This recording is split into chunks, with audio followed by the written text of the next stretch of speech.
Bonjour à tous et félicitations, si vous êtes en vie, une courte vidéo sur la mini-série de Menendez Story, disponible sur Netflix depuis je crois un peu moins d'une semaine, hein, que l'on doit à Ryan Murphy et Ian Brennan, qui nous avaient déjà bien traumatisé il y a 2 ans il me semble avec la mini-série Dahmer, qui était... De toute façon j'avais fait une longue vidéo dessus et après j'en avais parlé en fin d'année, c'était clairement un de mes coups de cœur de l'année.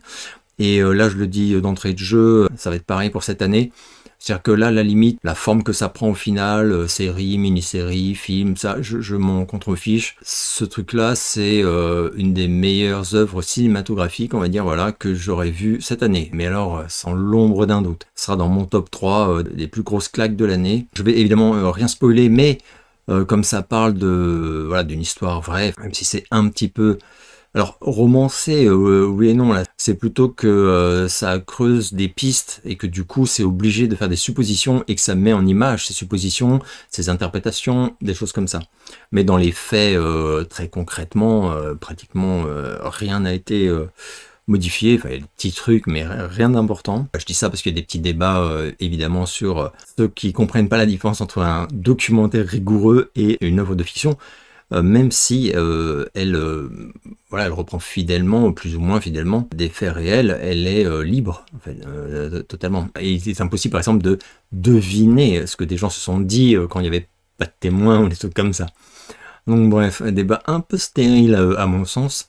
Hop, j'ai oublié de mettre mes magnifiques lunettes propres à mes critiques. Là, je vais commencer par faire les éloges du casting. À commencer par Javier Bardem, qui est incroyable, mais ça va être compliqué de pas faire étalage de superlatif parce que sincèrement le casting est hallucinant, ils sont tous fabuleux. Chloé Sevigny, méconnaissable j'avais envie de dire, qui est extraordinaire, et alors les deux frangins, eux ils sont interprétés par des acteurs que, contrairement au précédent, je ne connaissais pas du tout, ils m'ont mis KO quoi. Mais vraiment. On a Cooper Koch, j'ai vu, et Nicolas Alexander Chavez, qui livrent des performances, c'est inouï. Absolument inouï. Il y a vraiment des moments où c'est pas que ça te fait sortir de ce que tu regardes, hein. Et d'ailleurs c'est très compliqué, je pense, de voir il y a des moments où tu aimerais avoir plus de recul, mais ça devient de plus en plus difficile au fil des épisodes. Mais il y a quand même eu plusieurs fois où je m'arrêtais 2 secondes pour me dire juste, mais quel perf d'acteur quoi. C'est juste dingue. Je tiens à préciser également, parce que j'ai vu presque personne en parler, on a Nathan Lane, que moi j'adore comme acteur et qui interprète Dominique Dunne, voilà, journaliste à cette époque-là pour Vanity Fair, et qui lui aussi livre une performance bouleversante, quoi. Il est extraordinaire. Ça fait vraiment longtemps que j'ai pas vu un casting assez riche quand même, et qui est dans son intégralité, parce qu'il y a aussi l'avocate, enfin, non mais personne n'est moyen, personne n'est juste bon, ils sont tous au top. Après, voilà, il y en a qui sont plus présents, donc qui sont plus percutants. De quoi parle cette mini-série ?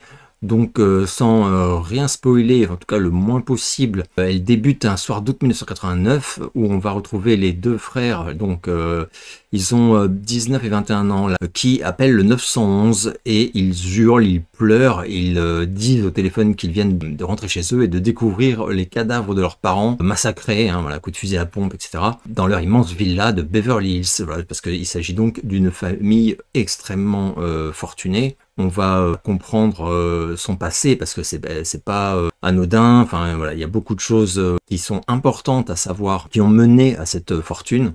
Donc à partir de là, une enquête déjà va démarrer, et surtout on va suivre ces deux frères, donc découvrir, ça c'est quand même extrêmement rapide, hein, dès le premier épisode, donc là, ce n'est absolument pas du spoil, qu'ils ont assassiné eux-mêmes leurs parents. D'ailleurs, la séquence est graphiquement insoutenable, hein, enfin insoutenable. Moi ça a été, mais je ne suis pas représentative de la majorité. Donc je crois que c'est interdit, enfin interdit, il n'y a pas d'interdiction, mais c'est déconseillé aux moins de 16 ans ou de 18, même je ne sais plus. Et ouais, ça se comprend. Et ça va se comprendre encore plus d'ailleurs par la suite. Alors là, plus vraiment pour des raisons de violence graphique, mais de sujets abordés, tout simplement, puisque voilà, on va parler d'abus sur mineurs, de torture psychologique et physique, et de choses vraiment ultra glauques et ultra en détail. Donc voilà, ça justifie effectivement, un peu comme Dahmer, même si je dois dire que quelque part, je pense que Dahmer est plus facile à gérer psychologiquement que cette mini-série-là. Mais voilà, c'est un avis tout à fait personnel. Dans la description concrète, je vais m'arrêter là. Je dois dire que 9 épisodes de presque 1 heure, je me disais, ça va quand même, même si c'est très bien, moi j'ai... en plus, vraiment de plus en plus ces derniers temps, je fléchis assez vite et je lâche l'affaire dès que ça me saoule, quoi. Et là, je me suis dit, m'étonnerait qu'on parvienne à me garder scotché pendant les 9 épisodes, quoi. Et bah si. Et c'est au-delà de scotché, j'étais vraiment sidéré par la qualité de ce que je voyais. Et c'est passionnant. Voilà, j'ai trouvé aucun épisode de remplissage. Ça va très vite. Beaucoup d'adresses. Adresse à la réal, dans la narration. Oui, c'est pour ça que je suis obligé de dire que vraiment de l'écriture réale, c'est impeccable. Mais c'est plus qu'impeccable, c'est impressionnant, en fait. Quand tu rajoutes à ça, donc, les interprétations qui sont majoritairement phénoménales, quoi. Bah, tu te retrouves avec un quasi chef-d'œuvre. Enfin, moi, voilà, c'est mon avis sur le truc, quoi. Une immense qualité à cette mini-série, c'est que, alors que le sujet est ultra sensible, moi, c'est une histoire que je connaissais très bien parce que, bah, je crois que, enfin, si vous me suivez depuis longtemps, vous avez vu, j'avais montré à un moment une partie de ma collection de bouquins sur les grands criminels américains, les trucs comme ça, les true crimes et tout. C'est un sujet qui m'a toujours intéressé. J'ai toujours beaucoup lu là-dessus, beaucoup regardé de documentaires américains, des choses comme ça. Et cette affaire-là, elle est extrêmement, bah, c'est bien pour ça qu'ils l'ont choisi, elle est extrêmement célèbre aux États-Unis et quand même dans le monde entier, même si c'est vrai que bon, en tout cas en Europe je ne sais pas, mais en France c'est non, pas particulièrement. Mais finalement en France il y avait aussi des gens qui connaissaient pas Jeffrey Dahmer. Il y en a peut-être aussi qui connaissent pas Ted Bundy. Voilà, c'est pas obligatoire non plus. Donc cette affaire-là, elle est vraiment très particulière. Je craignais un tout petit peu que la série se permette, même si c'était en fait mal connaître Ryan Murphy et Ian Brennan, d'affirmer une opinion. Or, elle ne tranche aucun débat et elle va offrir aux spectateurs en fait tous les angles imaginables sur les motivations de ce meurtre et comment dire, enfin toutes les motivations qui furent développées alors à l'époque et jusqu'à nos jours. Et ça c'est fascinant. Absolument fascinant, mais c'est aussi extrêmement malaisant par moments et déroutant. On ne sait plus quoi penser, mais vraiment, c'est très habile.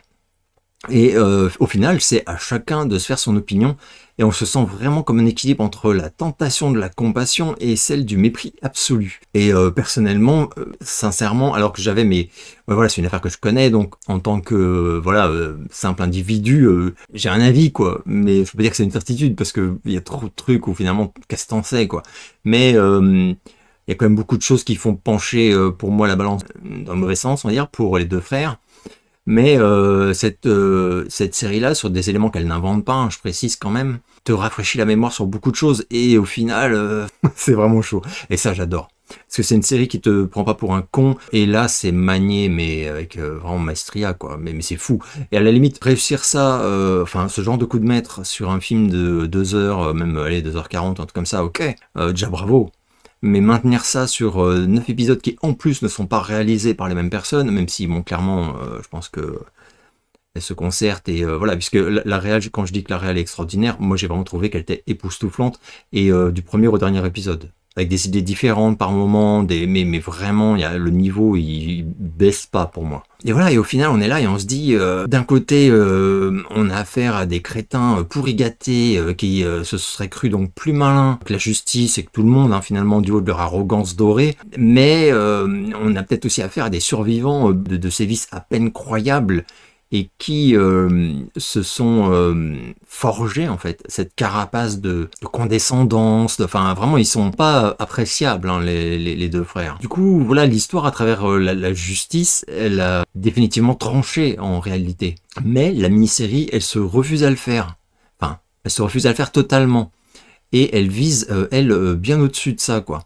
Elle pose des questions insupportables et elle semble te les déposer en fait à tes pieds, quoi, enfin au pied de ta conscience on pourrait dire, couche par couche quoi, avec j'allais dire un sadisme, mais en fait c'est pas, non, c'est juste un savoir-faire sidérant quoi. Donc t'es là et tu encaisses les éléments et tu te dis mais bordel, qu'est-ce que je dois ressentir en fait face à ce que je regarde. C'est vraiment ça le truc, c'est une expérience. Là j'en parlais tout à l'heure, mais rarement le découpage d'un récit n'a été aussi malicieux quoi. C'est vraiment d'une habileté, d'une efficacité dingue. Moi qui n'aime pas les flashbacks, vraiment moi ça me saoule. Dès qu'il y a des trucs, t'es en plein dans l'intérêt de ce que tu regardes et il y a marqué 10 ans plus tôt. Là, ces flashbacks là sont alors non seulement très bien dosés, et sont parfois bien vicelards aussi, je dois dire, dans ce qu'ils t'apporte comme information, ou pas comme information, mais comme suggestion. Parce qu'on a donc des flashbacks qui vont exposer des faits, mais aussi beaucoup de flashbacks qui vont exposer des affirmations d'individus qui mentent et manipulent, ou parfois disent la stricte vérité, mais c'est à toi de savoir qui croire, quoi. Ce que j'adore aussi, c'est que voilà, c'est que du coup, à travers ces flashbacks, on va avoir des éléments du genre s'est-il passé ça? Et du coup, on va voir les acteurs, alors par exemple les parents agir d'une certaine façon, leurs enfants se comporter d'une certaine façon, etc. Et à un autre moment, quelqu'un va dire non, c'est pas ça du tout, ce qui s'est passé c'est comme ça, etc. Et on va revoir en fait la même journée ou la même nuit ou des choses comme ça, et où tout est différent. Un coup de cœur monumental, je vous recommande cette mini-série, mais c'est au-delà de la recommandation, quoi. Pour moi, c'est un des trucs majeurs à regarder, à avoir vu, enfin, cette année. En plus, bon, oui, ça coche toutes les cases de ce qui, moi, me touche, enfin, me plaît. J'ai un pote qui m'a fait un mot en me disant c'est du pur Bret Easton Ellis sans Bret Easton Ellis. C'est pas faux. Mais, enfin, voilà. Donc, foncez, je sais pas, 10 sur 10, 20 sur 20, A+. Enfin, voilà. Ah oui, alors je voulais quand même dire que ça relève du spoil. Ouais, peut-être, je ne sais pas. Je me rends pas bien compte. À la limite, si vous voulez absolument pas du tout avoir d'autres éléments, vous pouvez arrêter là la vidéo. Sinon, vous pouvez continuer. Je voulais quand même, enfin, je trouvais quand même important de dire que en 2023, il me semble, on a retrouvé une lettre envoyée par Eric à son cousin 8 mois avant les faits, où il écrivait notamment, je cite, toutes les nuits, je reste éveillé en pensant qu'il pourrait entrer. J'ai peur, il est fou.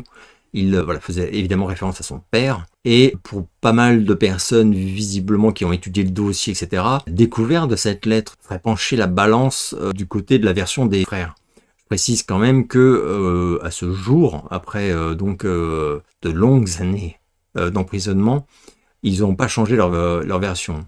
Eux, ils continuent d'affirmer qu'ils, oui, ils sont coupables bien sûr, mais qu'ils ont été maltraités, abusés, et que, enfin voilà, c'est comme des circonstances atténuantes colossales, que durant leurs 2 procès, voilà, enfin durant le premier, on va dire qu'on les a pas crus, mais c'est en partie de leur faute, et dans le deuxième, on leur a interdit de mentionner ces prétendues maltraitances. Ce qui reste quand même extrêmement troublant, c'est pourquoi ils n'en ont jamais parlé à leur psy. Mais, enfin, de toute façon, ce truc-là, ça rend fou. Parce que finalement, moi je me dis par exemple que beaucoup de gens disent si tu avoues à ton psy que t'as assassiné tes parents, t'avoues, enfin dans la foulée du truc, tu dis pourquoi et tu parles de tes abus que t'as subis, quoi, puisque t'es plus à ça près, quoi. Alors, ouais, pour beaucoup de gens, oui, sûrement, mais je pense que pour beaucoup de gens, c'est hors de question.